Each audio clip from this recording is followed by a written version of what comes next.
भगवान के भावों का प्रचार करना, ऐसे पुरुषों के संग का नाम ही तो सत्संग है। गीता भगवान का स्वरूप है, भगवान का हृदय है। भगवान की शरण होने से मनुष्य में निर्भयता आ जाती है, गंभीरता, वीरता, धीरता आ जाती है। यमराज से भी डर नहीं लगता। जितना भगवान के निकट जाएगा उतना ही निर्भयता आ जाएगी। जो आदमी अपने नाम रूप का प्रचार चाहता है वह नीचा है। अपने नाम का जो जितना प्रचार करे वह उतना ही नीचा है भैया।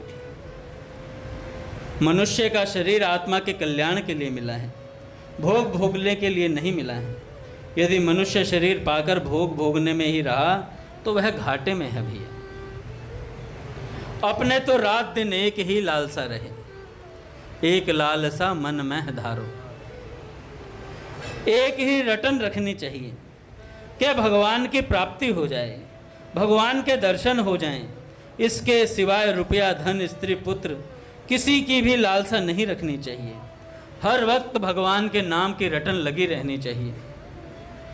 वाणी से रटन हो, चाहे मन से रटन हो, चाहे भगवान के नाम का जप हो, चाहे स्वरूप का ध्यान हो, अब से लेकर मरने तक कायम रखना है।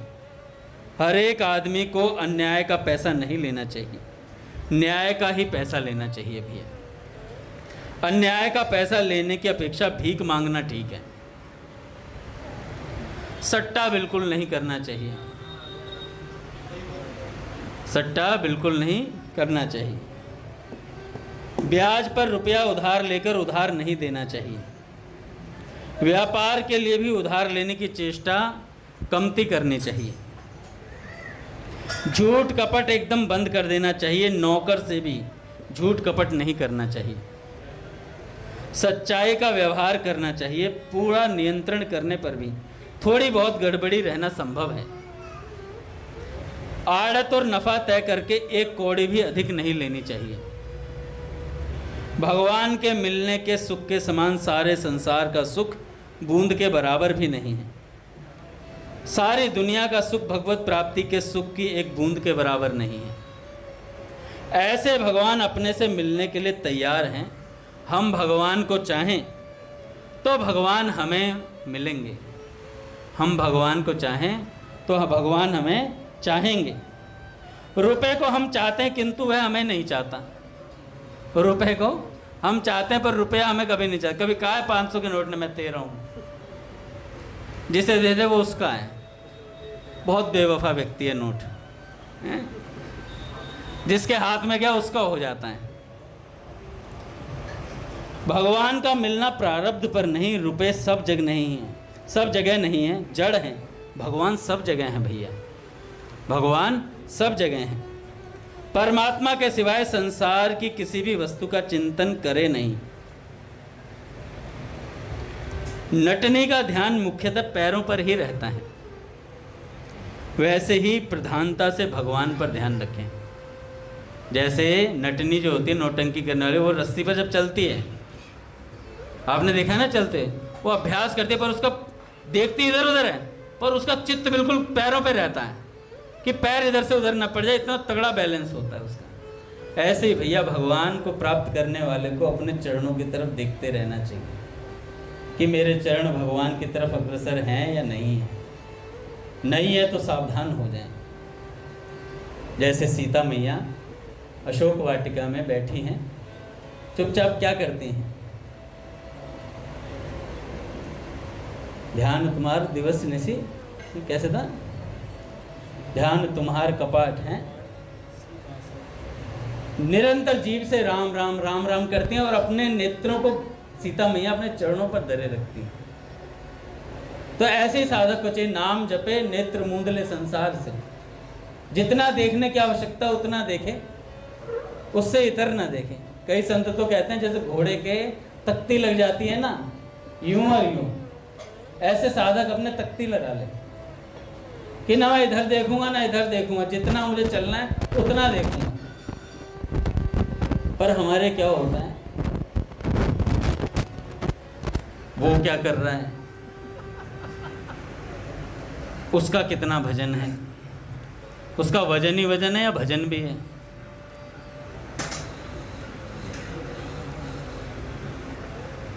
दादा देखो गौरव भैया ना भजन नहीं करते है ना, दादा अंगद दास बिल्कुल सिंसियर नहीं है।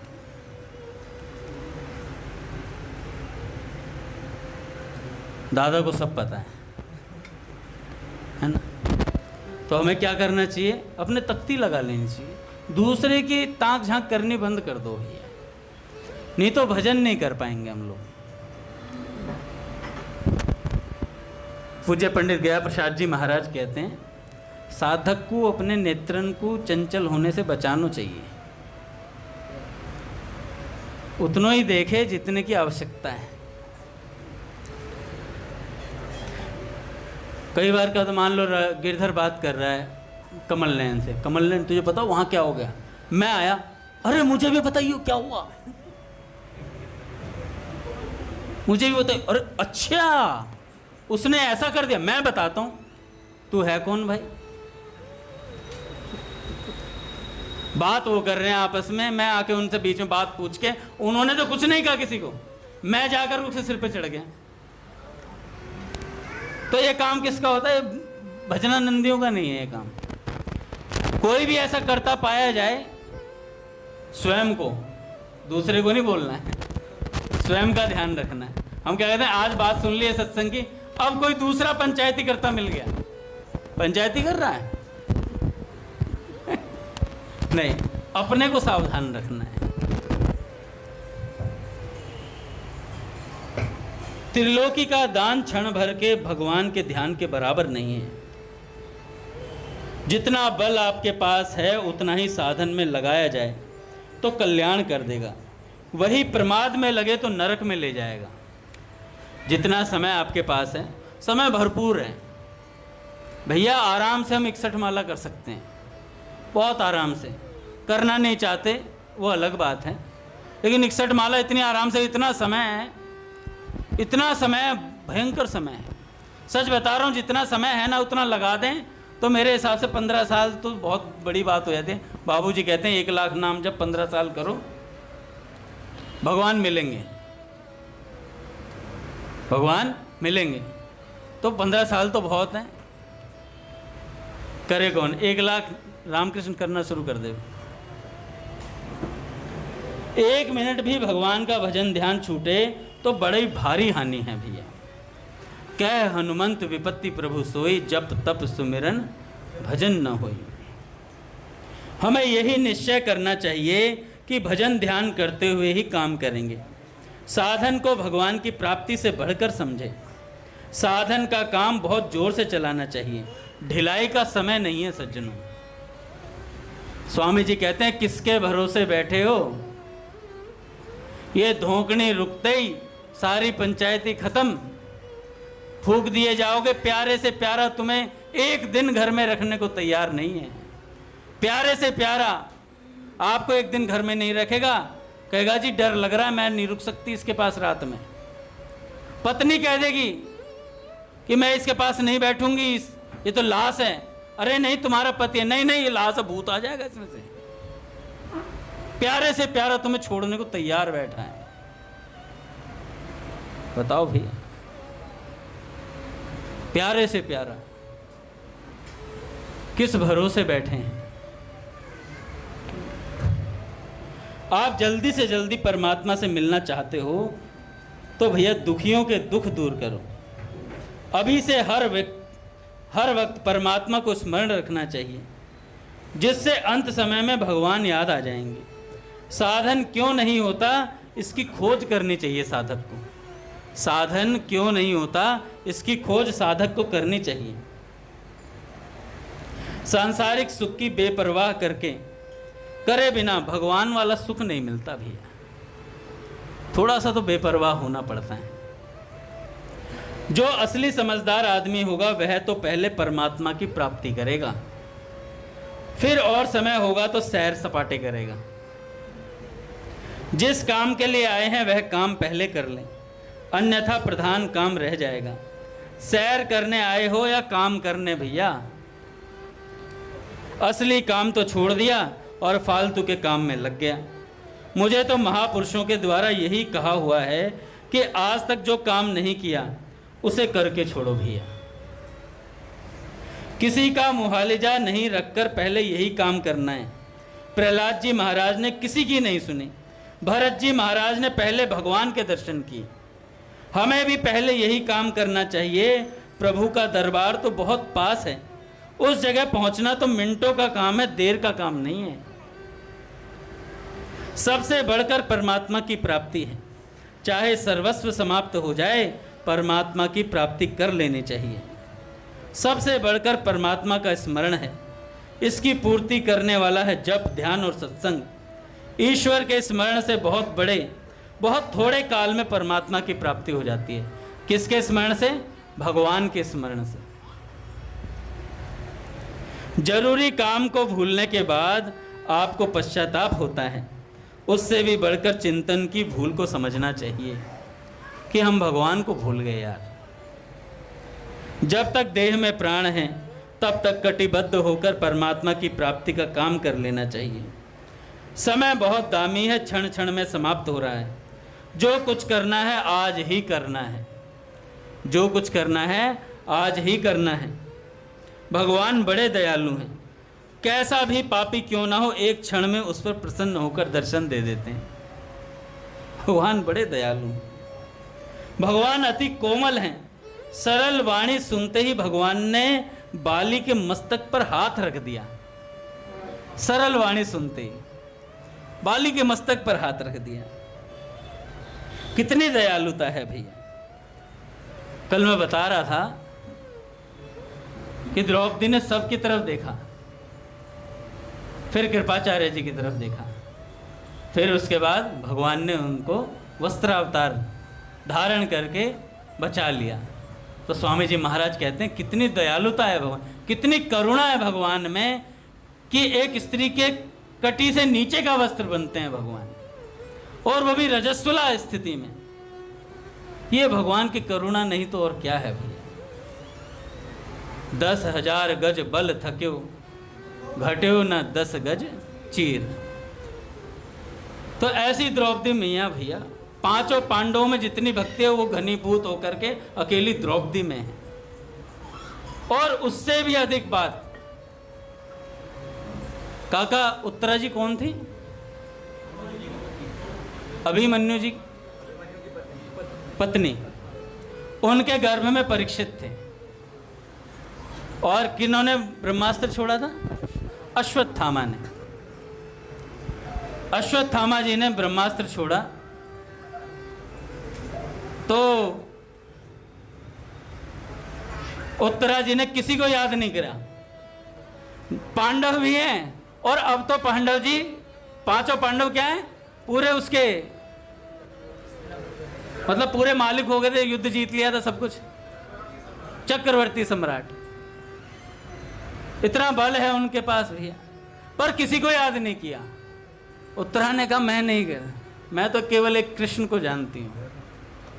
और भगवान को पुकारा, और जैसे ही भगवान को पुकारा तो भगवान उनके गर्भ में प्रवेश कर गए। कहते हैं भगवान परीक्षित जी के सहोदर भ्राता हैं, क्योंकि परीक्षित जी भी उसी गर्भ में थे और भगवान भी उसी गर्भ में रहे। और गदा को इस प्रकार से घुमाया जैसे चक्र चल रहा हो। परीक्षित की रक्षा करी, और रक्षा करी। पूरे विश्व ब्रह्मांड में एक परीक्षित ऐसे हैं जिन्होंने गर्भ में ही भगवान का दर्शन प्राप्त कर लिया। बाहर नहीं आना पड़ा, भीतर ही दर्शन कर लिया। भगवान ने जाकर के दर्शन दिया।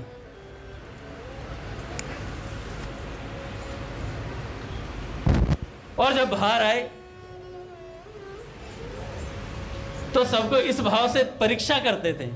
संत जन कहते हैं कि ये वो तो नहीं है जो गर्भ में देखा था, ये वो तो नहीं है। तो महाराज जी कह रहे थे कि श्रवण भक्ति के आचार्य हैं परीक्षित जी भी। और ऐसा उन्होंने श्रवण किया है भैया भागवत जी का। सुखदेव जी ने कहा 7 दिन हो गए, आज कथा विराम लेती है, समाप्त होती है। तो उन्होंने कहा ठीक है, मैं भी प्राण त्याग दूँ।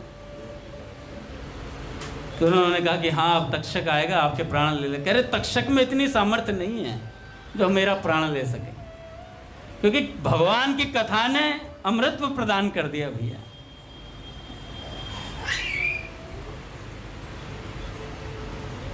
आपकी कथा सुनने के बाद तो मैं अमर हो गया हूं। ये तो मैं इसलिए प्राण त्याग रहा हूं कि आपने कह दिया कथा समाप्त हो गई है, अब जीने का मन नहीं करता है। तब कथा मृतम, दो भाव दिए किन्होंने, शायद रूप गोस्वामी जी या जीव गोस्वामी जी ने। तब कथा मृतम, एक तो कथा आपकी मारे डालती है भैया, एक तब कथा मृतम कि आपकी कथा अमृत स्वरूप है, जिला देती है। तो दोनों ही पक्ष भैया संत जन बताते हैं, दोनों ही बहुत सुंदर बात।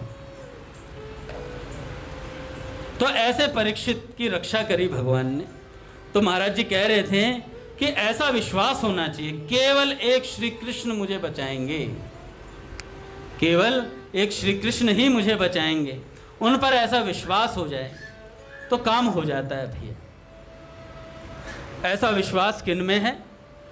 उत्तरा में था, द्रौपदी जी में भी बहुत तगड़ा विश्वास रहा। अर्जुन का विश्वास तो आप जानते ही हो भैया। भगवान ने कह दिया कल भीष्म पितामह जी ने 5 बाण निकाल लें, कह रहे मेरे को सुन दो, टेंशन नहीं, आप घूम रहे हो तो मैं क्यों चिंता करूं, मैं क्यों चिंता करूं। ऐसे अर्जुन जी निश्चिंत हैं। तो सेठ जी कहते हैं कि भैया निर्भयता आ जाती है, जिसके हृदय में भगवान का विश्वास आता है, भगवान की भक्ति आती है, वो निर्भीक हो जाता है। बहुत भारी दामी बात है। भगवान ने बहुत सुगम रास्ता बतला दिया कि तू मेरा निरंतर स्मरण कर, फिर मैं सब काम अपने आप कर दूंगा, सब काम अपने आप कर दूंगा। भगवान कहते हैं मेरी माया से पार पाना बहुत कठिन है, किंतु जो मुझे भजता है वह पार हो जाता है, जो मेरा भजन करता है वह पार हो जाता है। हम लोगों को बहुत जल्दी उद्धार हो सकता है भैया। केवल एक बात मान लो, भगवान को मत छोड़ो। नाम जप की जंजीर और स्वरूप का ध्यान, नाम जप की जंजीर और स्वरूप का ध्यान नाव है। यदि कहो कि काम क्रोध आदि बड़े बड़े ग्राह हैं, इनसे कैसे पार पाया जाए, तो एक बड़ा भारी वन है, उसमें सिंह बाघ वगैरह हैं, उसे कैसे पार किया जाए। जिसके पास बड़ी भारी सेना हो वह पार कर सकता है। भगवान का बड़ा भारी आश्वासन है, उनकी आवाज़ के सामने यह तुच्छ काम क्रोध आदि भाग जाते हैं भैया। भगवान की आवाज़ के सामने भगवान हमारी पीठ पर मोहर लगा रहे हैं, मैं तुम्हारी सब प्रकार से रक्षा करने के लिए तैयार हूँ, तुम बिल्कुल मत डरो। मैं तेजी के साथ उसे पहुँचा देता हूँ, उसे तो मेरी दया का ख्याल करना है भैया, उसे तो मेरी दया का ख्याल करना है। केवल एक ही शर्त है कि मुझे हर समय याद रखे। भगवान कहते हैं केवल एक ही शर्त है, केवल मुझे याद रखे। एक बड़े अच्छे महात्मा हुए मौनी बाबा,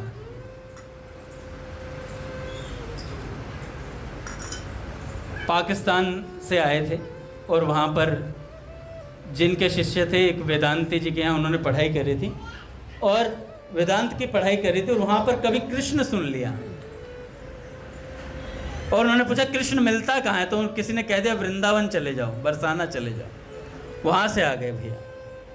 20-21 साल के नौजवान थे, आए, भजन की त्वरा थी और सीधा बरसाने आ गए भैया। बरसाने आकर के अपना भजन शुरू करा, नहीं वृंदावन आए, वृंदावन में भजन शुरू करा, अपना भजन करते और अपना आराम से घूमते। अच्छा धीरे धीरे क्या हुआ कि वृंदावन में हम लोग सभी जानते भंडारे बहुत होते हैं, कभी उस आश्रम में भंडारा, कभी वहाँ भंडारा, कभी वहाँ। अब क्या हुआ, भंडारे खाते खाते भंडारी हो गए। क्या भंडारी हो, मतलब जब जगह भंडारा ही खा रहे हैं भोजन से नाता टूटे, थोड़ा शिथिल पड़ गया। ये भोजन वस्तु ही ऐसी है भैया, जितना खाओगे उतना भजन शिथिल,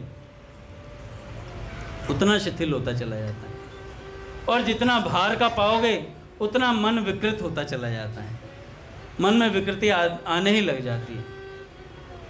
हम सब जानते हुए भी नहीं छोड़ पाते हैं, सब जानते हुए भी हम नहीं छोड़ पाते हैं। क्यों नहीं छोड़ पाते? पूज्य प्रेमानंद जी महाराज कहते हैं अभी भजन का बल नहीं आया है।